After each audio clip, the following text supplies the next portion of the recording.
GOP leaders met this week to discuss what to do if they end up next year with a contested convention, or just maybe if they have to block Donald Trump from actually being the nominee. So this account comes to us from Robert Costa of the Washington Post, who says several longtime power brokers argued that if the controversial billionaire storms through the primaries, the party's establishment must lay the groundwork for a floor fight in which the GOP's mainstream wing could coalesce around an alternative. According to the Post, Senate Majority Leader Mitch McConnell and RNC Chairman Reince Priebus dined with 20 party elites, but said little during the meeting, although they did acknowledge to the group that a deadlocked convention is indeed something the party should prepare for. So there's two possibilities that they're preparing for. I mean, the first one doesn't seem likely at all. I mean, right now, at least in the polls, Trump, it doesn't look like you're going to end up with anything deadlocked. It looks like he's going to run away with it. But once you actually get into the primaries, it's a different sort of thing. Once people have to actually think about what it means to actually vote for this guy. And the other alternative, I think, is much more exciting. The possibility that they might have to actually buck the voting of the primaries and the caucuses. It's a little bit hard to believe, but I like the idea of it. You went with buck. Okay. Yeah. I think others might use a different UCK word for maybe about what they would do to the voters. So I have a lot of strong opinions on this. So first of all, if, for example, Jeb Bush had the gigantic lead that Donald Trump has now, and the amalgamation of all the polls recently has Donald Trump at about a 22-point lead. Oh. So the last set of combined polls I saw, Ted Cruz was in second at around 14%, and then Trump's around 36%. Okay, so gigantic lead. If Jeb Bush had the gigantic lead, there'd be no talk of a brokered convention. I'm not sure Hillary Clinton's lead over Bernie Sanders is that large nationwide, let alone the fact that she's losing in some states. So is anybody talking about a brokered convention on the Democratic side? No, nobody's talking about that.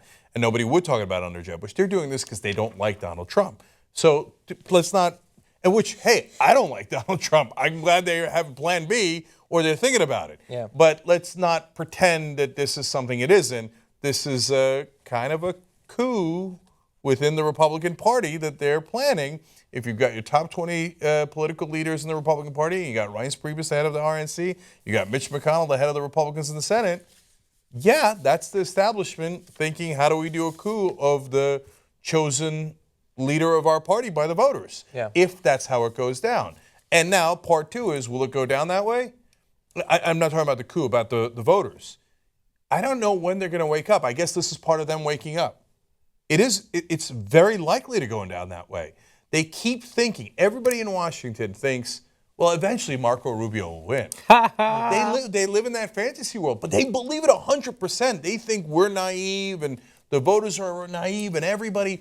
I'm not saying that somebody can't make a comeback. I actually think the guy most likely to, at this point, to pull it out is Ted Cruz, who I think is the only person who might be worse than Donald Trump. But to think that Rubio is definitely going to win, which has been the assumption of Washington for months now, as he trails by 20, 25 points. Every email I get from the Democrats is Marco Rubio sucks, Marco Rubio said this, Marco Rubio said that, because they assume he's going to win. Wake up and smell the fascism. That's not how it's going down. And so maybe it bothers you that your party is responding so overwhelmingly to the clear fascist candidate. And one, I'm shocked that you care. Okay, great. Thank you for minding that. But two, that's the reality. That's the reality you created. That's the party you created. Yeah. So now you got to live with it. So it's interesting. We have an actual fascist in Donald Trump, and people are still afraid of Bernie Sanders because he wants to give you universal health care. Oh my God, that guy's dangerous. He might give me health care. Oh, the other guy, he hates all minorities. And by the way, just kind of bribed the cops in a sense. Yeah. Oh, did you see that? Oh, sure. I feel safer. Yeah. I feel safer. You want to talk about fascists. What a brilliant fascist move. He said to the cops, hey, you know what? If I'm president, anybody who kills a cop gets a death penalty, no questions asked. No trial. What if he's beyond innocent? His power, yeah. What if you got the wrong guy? What does that mean? And it's beyond his power. Yeah. He can't control what a state does. Yeah. He can't be like, Vermont, you must execute that guy. Yeah. Right? Yeah. Ask a couple questions. And you know what the cops did? They immediately endorsed him. Immediately. Like almost under 24 hours. And now all the cops in the country have turned and are on Trump's side. So you want to go to a Trump rally and bother them? The cops won't let you. Oh, that's if you were a fascist, that's exactly what you would do. So it's now to the point where it's irresponsible not to refer to Donald Trump as Hitler. It is, right? But it is also intellectually irresponsible not to point out the differences, right? So, like, for instance, Hitler had a mustache. And this is a good head of hair. And this is, yes, and he did. And this is what happens. Okay, we've said this before, but this is what happens when you sow the seeds of distrust in government, right? That's why they're going after Donald Trump, because he sounds nothing like a government insider. He doesn't care what he says, who he offends. He's not trying to pander, in a sense, to the elite. He's pandering to the people right at home, right? So whatever you want to hear him say, he'll say. He's got a scapegoat ready for you. He knows you're unhappy, and he's not afraid to blame Mexicans and Muslims and whoever the fuck else gets in his way. And that's exactly what so people are desperate, right? Because the system has turned on them. And so then they sow the seeds. Washington's bad. Washington's bad. Washington's bad. And now they got the ultimate outsider, and in the end, they can't be helped by an insider. And their base will not allow an insider to save them, and that's why Ted Cruz is the closest to Donald Trump right now, because he's the least insider. He's hated by his own party.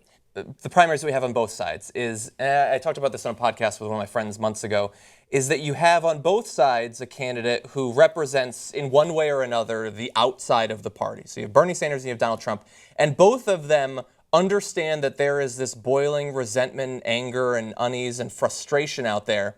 But then once you turn to the actual Americans, everybody wants solutions to the problems, and Bernie Sanders is actually proposing solutions to the actual problems. And for the Trump supporters, it's like he hears our concerns and he's ready to distract us with a scapegoat. Like he's not actually going to solve a single one of the problems. The problem for most Americans is not Mexicans and it's not Islamic terrorism. It's that they have been sold out by the economy and the politicians don't give a fuck about them. Those are the problems, and he doesn't propose to solve any of those. But that anger, he's tapped into that anger, and it's pure emotion, and the reaction of the voter is pure emotion, and the thing that they can react to and feels like a lightning rod for their emotion is Donald Trump. You're right. He can't resonate with any solution to any of their problems, right? He's about rich people, but they're angry, and the anger is overflowing to the point that they give us a scapegoat, give us something to hang our anger on. And Trump is essentially saying, I hear you. Now, my question is there a part of his base? I mean, when you see these polls that are off the charts, I ask you guys, don't you think that there is if you look at beyond just the numbers, it's an uneducated white guy who is typically behind Donald Trump. Are those people voting is my question. And number two, might some of those people who aren't voting actually turn up in the election, people who've never really been part of this entire process before? Maybe. Yeah, I think so. I agree. I think his lead is so large right now as things stand in the primaries that anybody's kidding themselves if they think, well, maybe some of them don't show up to vote. Yeah, like half of them can show up not to vote and he'd still win. Yeah. So I think we're not playing around the edges for that to be relevant. But in terms of when you go to a general election, can he motivate people who haven't voted before to show up and vote? Insufficient numbers. Insufficient numbers that it could make a difference.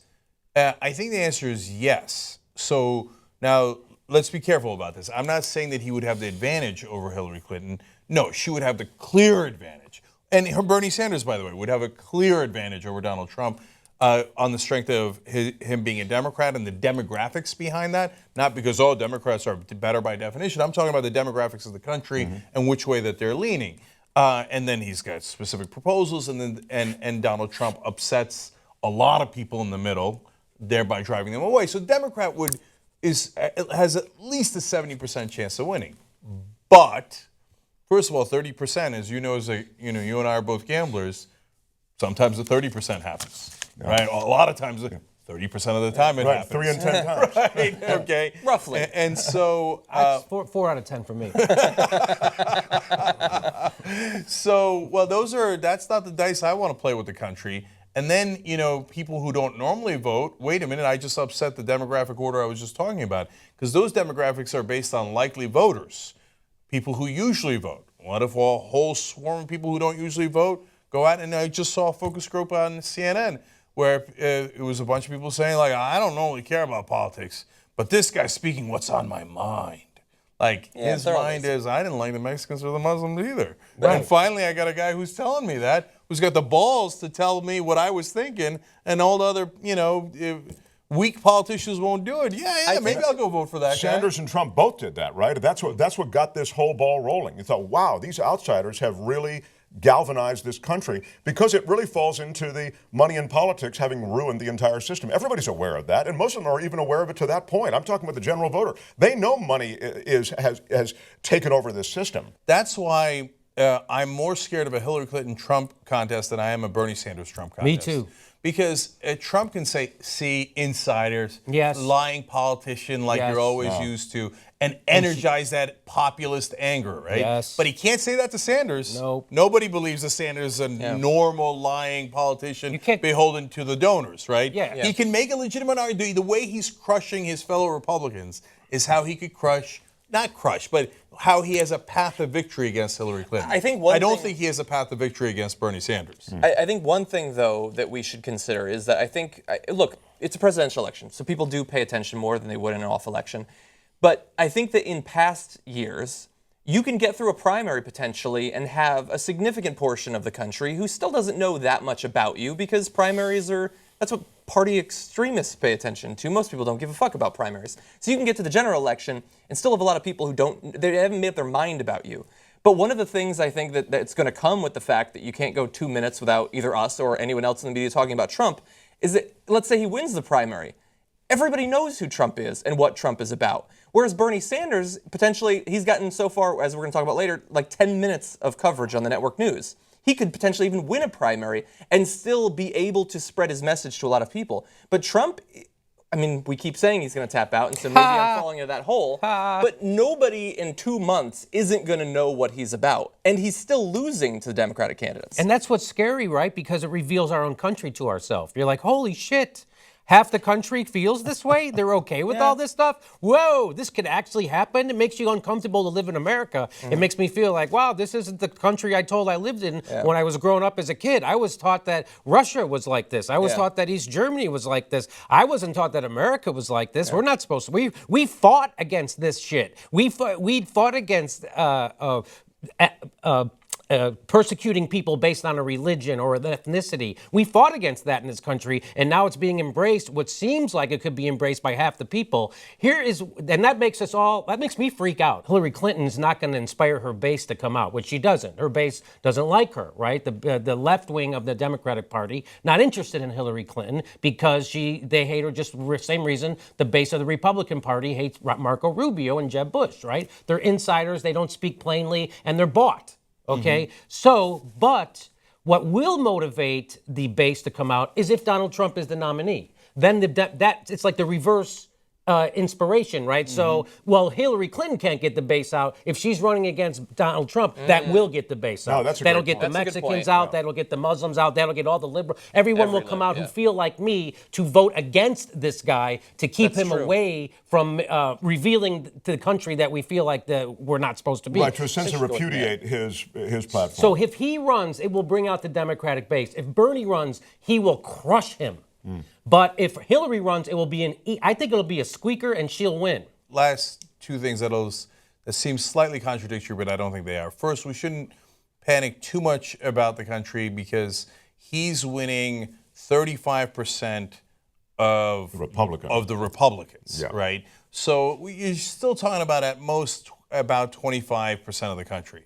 So it's not half the country, and there's a lot of Republicans who are like, what is that, right? But they will vote for him if he's the nominee. Well, that's the wildest thing to hear, yeah. But all it really takes is a few percentage points less than usual. No, I bet you, if things don't go the wild path, they go the normal path. Which is that? Which is what? The normal path is 70-30, and 70-30 is crushing, right? So whether it's Bernie Sanders or Hillary Clinton, they could annihilate him. Okay. I mean, not only win maybe every state, because a lot of Republicans, not a lot, but at least some Republicans will flip over. Like you said, almost every liberal, Latino, Muslim, gay, atheist, whatever. Well, not all atheists.